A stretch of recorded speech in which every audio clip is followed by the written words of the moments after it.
시간 우리에게 주신 하나님의 말씀은 갈라디아서 5장 13절의 말씀이 되겠습니다. 갈라디아서 5장 13절 우리 한 절 말씀 한 목소리로 같이 한번 합독하도록 하겠습니다. 갈라디아서 5장 13절입니다. 우리 한 목소리 같이 한번 읽겠습니다. 시작. 형제들아, 너희가 자유를 위하여 부르심을 입었으나 그러나 그 자유로 육체의 기회를 삼지 말고 오직 사랑으로 서로 종노릇 하라. 아멘. 한 번 더 같이 한번 읽겠습니다. 시작. 형제들아, 너희가 자유를 위하여 부르심을 입었으나 그러나 그 자유로 육체의 기회를 삼지 말고 오직 사랑으로 서로 종노릇 하라. 아멘. 우리가 기회가 있을 때마다 금요일에 정말 복음의 의미를 다시 한번 새기면서 사랑하는 주의 몸된 교회가 어떻게 하면 더 복음의 본질에 또 복음으로 충만할 수 있는가에 대해서 함께 하나님의 말씀을 나누고 있습니다. 이 시간에는 정말 자유를 따라 섬기는 삶, 정말 자유가 넘치는 복음의 자유가 넘치는 송정교회가 되기를 간절히 사모하는 마음으로 하나님의 말씀을 함께 나누고자 합니다. 우리가 지금 신앙생활을 하고 있는 이 현대사회에는 우리가 신앙생활을 한다라고 이야기할 때 교회 안에 세상의 가치관과 말씀의 가치관, 그 하나님 나라의 가치관이 충돌되는 것들을 보게 됩니다. 우리가 세상의 가치관의 대표적인 것이 지금 우리가 살아가고 있는 세상의 세상적인 가치관은 무엇입니까? 그것은 교회를 소비의 공간으로 생각을 하는 것입니다. 어떤 소비의 공간입니까? 예배는 은혜로 와야 되고, 설교는 귀에 잘 들어와야 되며, 찬양은 감동이 되어야 되고, 교회의 시설은 그 어느 곳보다 편안하고 깨끗해야 된다. 이 이야기를 들으셨을 때 혹시 어떤 마음이 드십니까? 당연히 교회가 부흥하려면 예배가 은혜로워야 되고, 설교는 잘 들려야 되며, 또 찬양은 감동적이어야 되고, 교회 시설은 깨끗하고 편안한 게 당연한 것이 아닌가라고 생각하시겠지만, 이 모든 조건이 누구에게 초점이 맞춰져 있습니까? 종교적 어떤 서비스를 제공받기 위해서 내가 나름의 기여를 하는데, 비용을 지불하는데, 나는 이 정도의 서비스를 받아도 된다 라고 생각하는 소비자적인 그 소비의 공간으로서 교회를 생각하는 그 세상적인 가치관이 우리 안에 있다라는 거죠. 있다. 교회는 어떠한 공간이 되어야 될까요? 교회는 어떤 공동체가 되어야 될까요? 이 질문을 가지고 오늘 본문의 말씀을 함께 살펴보고자 합니다. 초대교회는 사랑이 넘치는 공동체였습니다. 예배가 은혜로웠고 풍성했고, 또 서로를 향한 사랑과 헌신이 기쁨이 되는 아름다운 공동체였습니다. 그런데 어느덧 교회의 역사가 2000여 년 정도 지나오면서 우리 안에 참 송정교회가 예수님의 몸된 교회, 그 초대교회다운 모습이 우리가 얼마나 잘 지켜가고 있는가, 이 질문 앞에 설 때에 앞선 교회가 부흥하기 위한 여러 가지 조건들의 잣대를 가지고 평가할 것이 아니라 성경이 정말 우리에게, 하나님의 말씀이 우리에게 말씀하는 하나님 나라의 가치가, 정말 예수 그리스도의 십자가의 복음의 본질이 교회 안에 더 분명하게 드러나는가에 대한 질문을 가지고 우리 스스로 점검해 보아야 됩니다.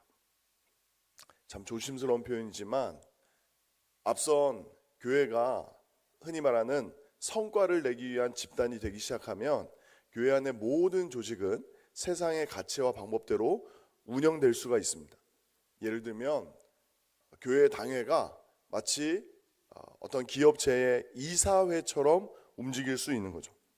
더 많은 숫자, 더 많은 성도들, 더 강력한 영향력, 더 풍성한 재정을 확보하기 위해서 어떤 교회의 모든 모임과 행사와 일들을 평가하는 평가기관으로 자리 잡는 것이죠.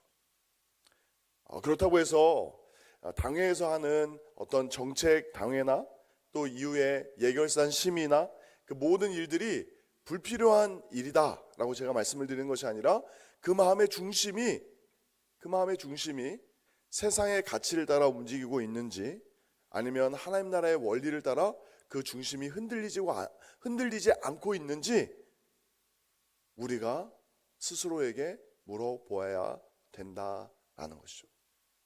여러분들의 생각에 여러분들은 어떠한 마음으로 신앙생활을 하고 계십니까? 아니, 오늘 금요기도에 나올 때에 어떤 기대감을 가지고 주님 앞에 나오셨습니까? 우리가 매주일 주님 앞에 예배를 드린다라고 이야기할 때에 아니 내가 송정교회에서 신앙생활을 하기로 결정하고 지금까지 이 자리를 지켜오는 마음의 중심에는 여러분들은 어떠한 열심이, 열망이 여러분들을 움직이고 계십니까?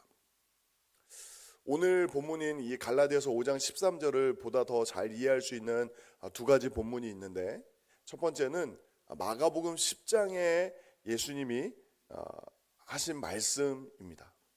마가복음 10장 37절에 보면 예수님의 가장 가까운 제자 중에 두 사람 요한과 안드레가 세베대의 아들 그 두 사람이 예수님께 요구하는 장면이 있습니다.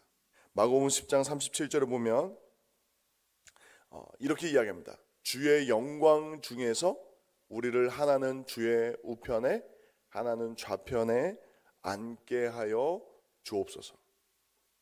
예수님은 이제 십자가를 향하여서 우리의 모든 죄와 허물을 대신해서 십자가에서 죽으시고자 그 걸음을 한 걸음 한 걸음 나아가고 계시는데 예수님의 제자, 그것도 가장 가까운 세 사람, 베드로, 안드레, 요한. 그 안드레, 요한이 두 명이 예수님 곁에서 늘 가까이 있었던 예수님의 모든 말씀과 그 모든 행적을 가장 가까이서 지켜본 그들이 세상의 가치관을 가지고 묻는 것이죠.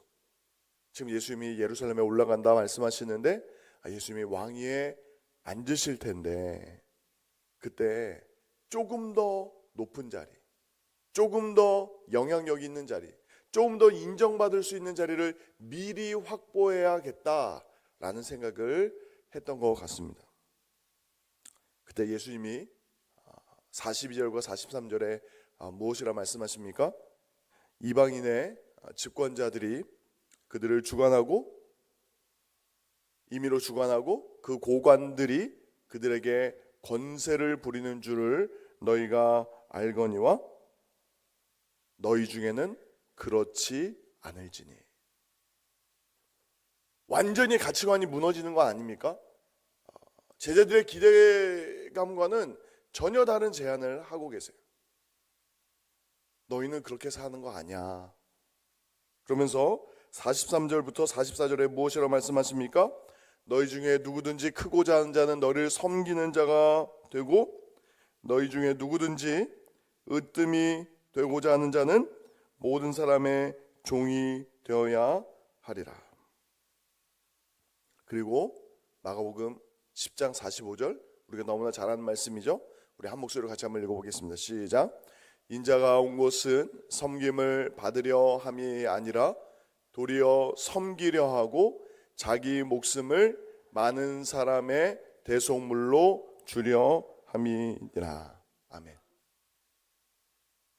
예수님의 말씀만 너희 중에 그렇지 않다. 너희 중에는 섬김을 받을 것이 아니라 섬기는 사람이 되어야 된다 라고 하나님 나라의 이 원리를 말씀하시면서 본인 스스로가 지금 걸어가는 그 길이 섬기는 길이고 죽기까지 섬기는 길, 섬김을 받으려 함이 아니라 도리어 섬기려 하고 많은 사람의 대속물로 주려 하기 위해서 내가 십자가를 향해서 간다라고 선언하고 계십니다. 여러분들의 마음속에 신앙생활의 성공의 척도를 어디에 두고 계십니까? 많은 사람들이 나의 어떤 말에 집중하고 나의 손짓, 나의 몸짓, 나의 말 한마디에 초집중하고 그것에 반응하는 것, 그것에 혹시 기쁨을 누리시는 분들은 혹시 없으십니까?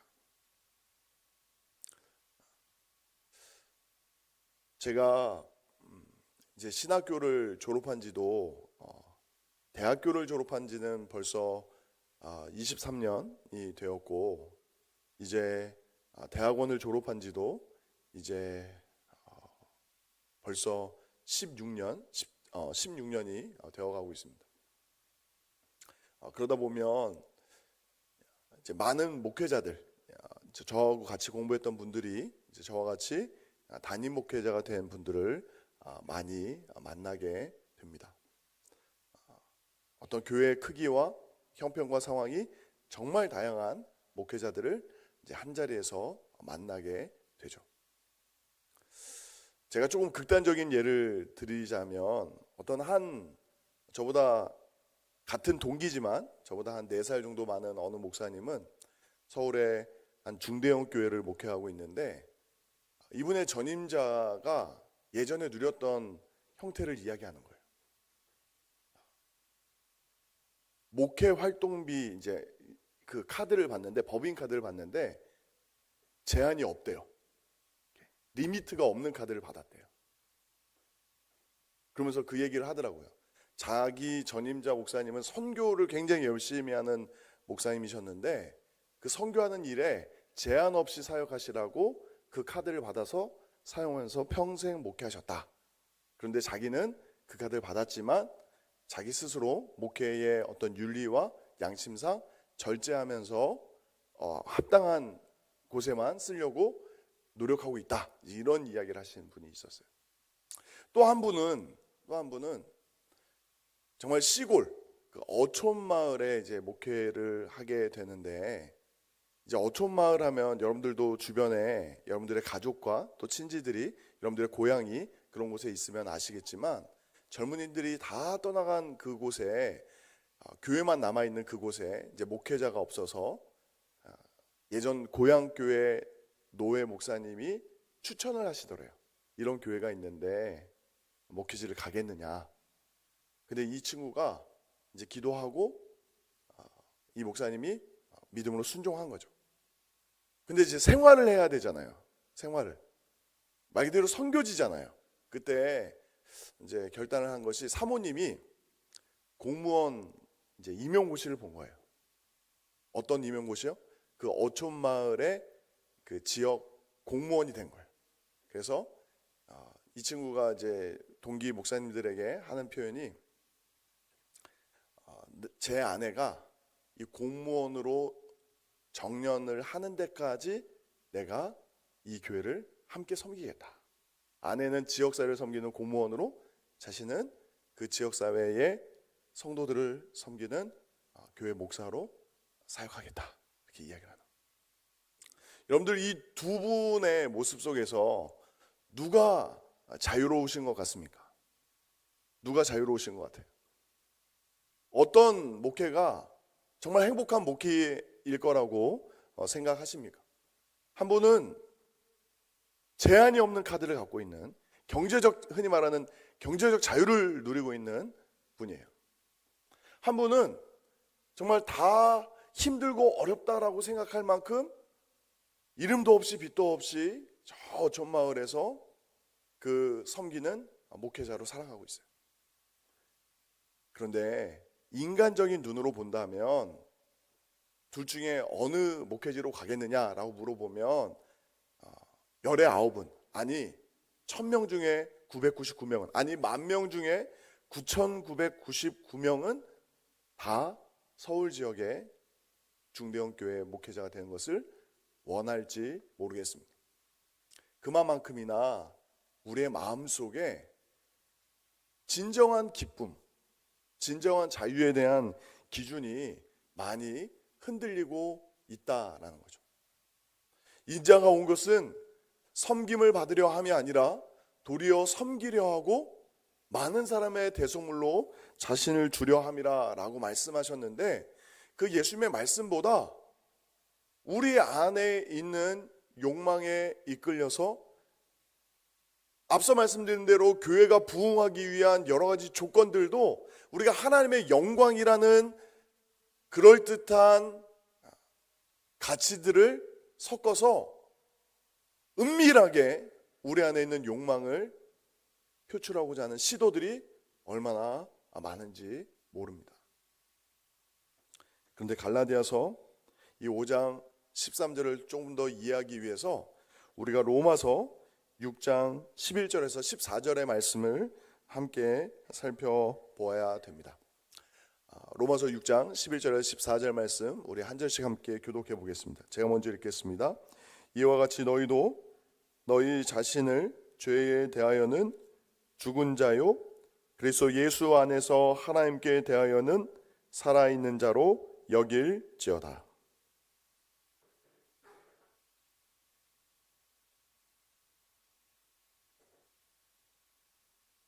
또한 너희 지체를 불의의 무기로 죄에게 내어주지 말고 오직 너희 자신을 죽은 자 가운데서 다시 살아난 자 같이 하나님께 드리며 너희 지체를 의의 무기로 하나님께 드리라.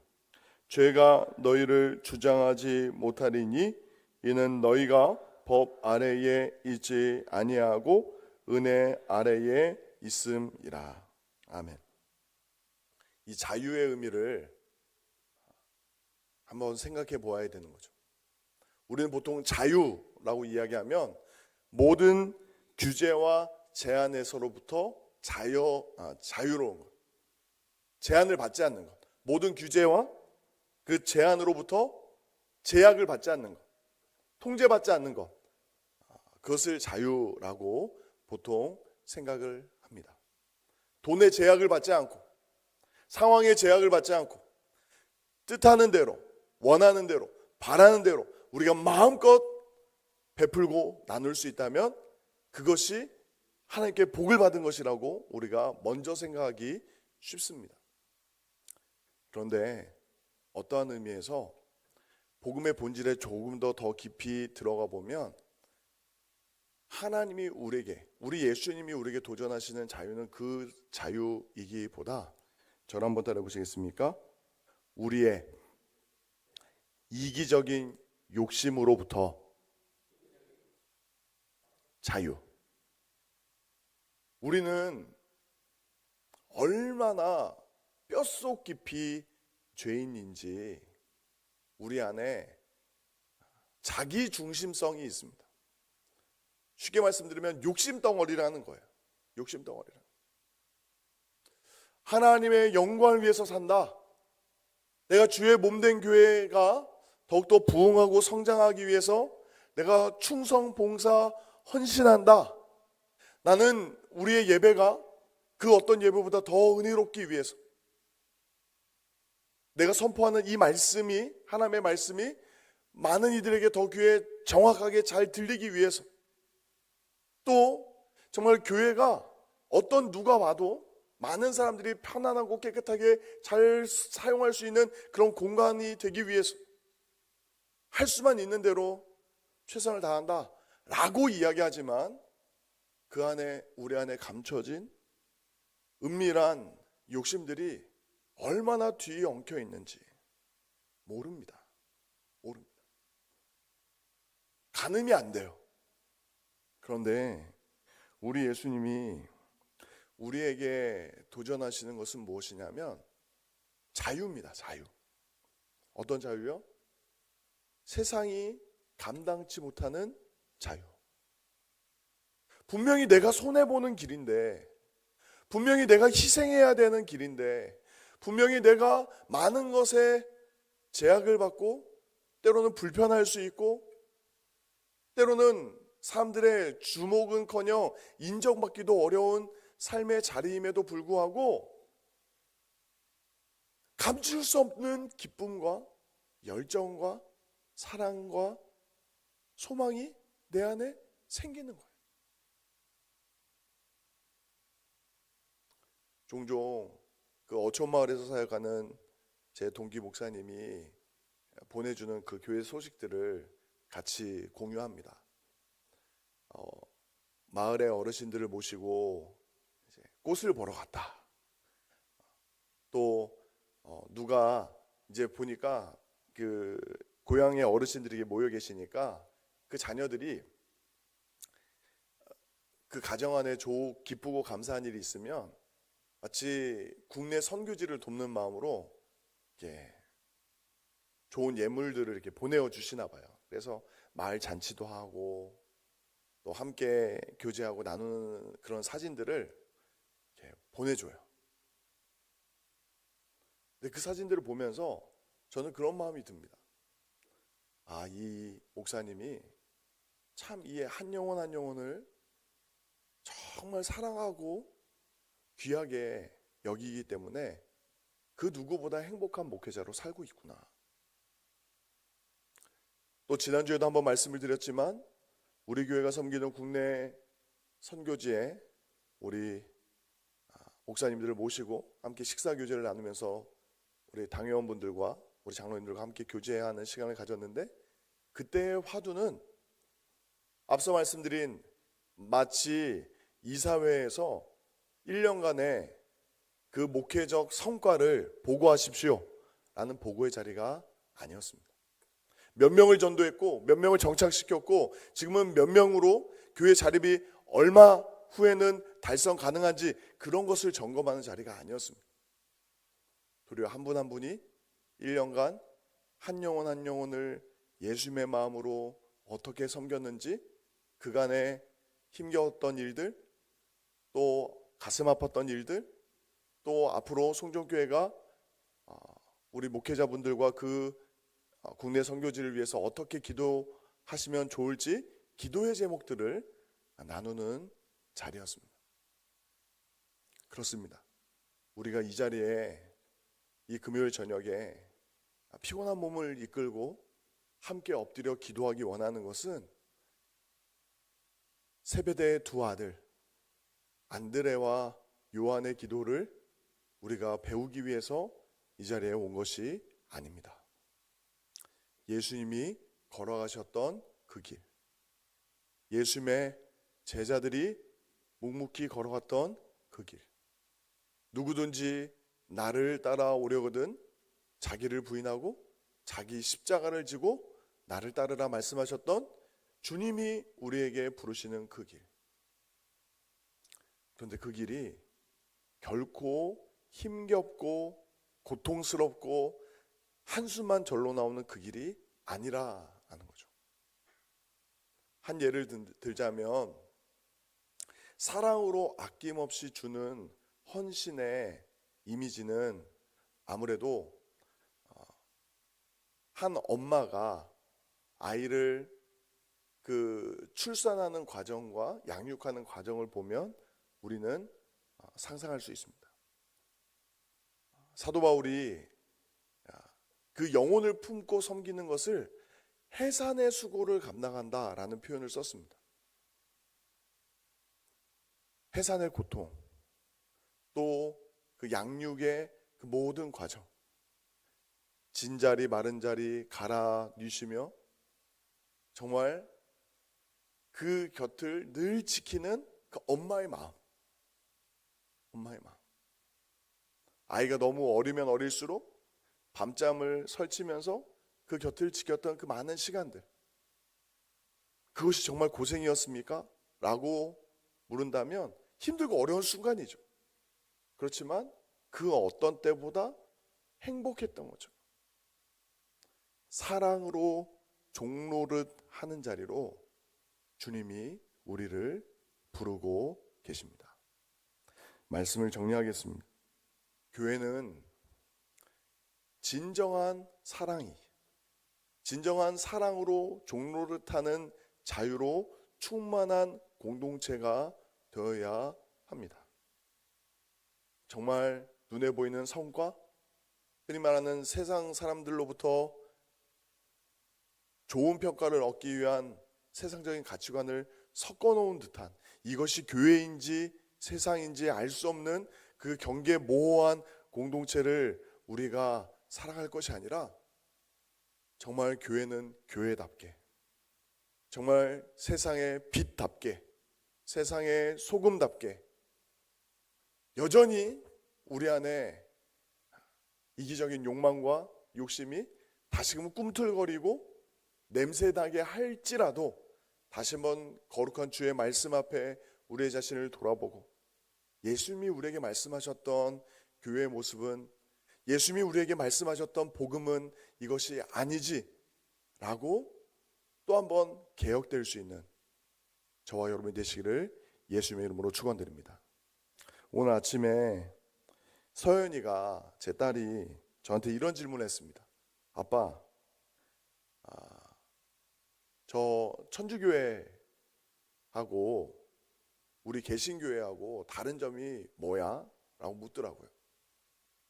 그래서 제가 짧게 그 등굣길에 이야기해 줬습니다. 우리가 다니고 있는 이 개신교회는 하나님의 말씀인 성경이 우리의 신앙과 삶의 가장 유일한 기준과 표준이 되어서 항상 말씀 안에서 개혁되는 것이 교회야. 우리가 이전에 있는 교회의 많은 전통들이 하나님의 말씀으로부터 멀어졌다라고 생각하기 때문에 그 개혁을 부르짖고 정말 더 말씀 앞에 온전히 예배하고 그 말씀대로 살아가려고 교회를 개혁하게 되었고, 지금도 교회는 늘 새로워져야 돼 라고 이야기해 주었습니다. 우리에게 남겨진 사명이 있다면 더 예수님이 원하시는 교회로, 더 예수님을 닮은 한 사람의 제자로 살기 위해서 더 몸부림치고 그 믿음 안에서 참된 자유를 누려야 될 줄 믿습니다. 우리 낮엔 해처럼이라는 찬양, 우리가 잘 아는 찬양이죠. 함께 찬양하며 기도의 자리로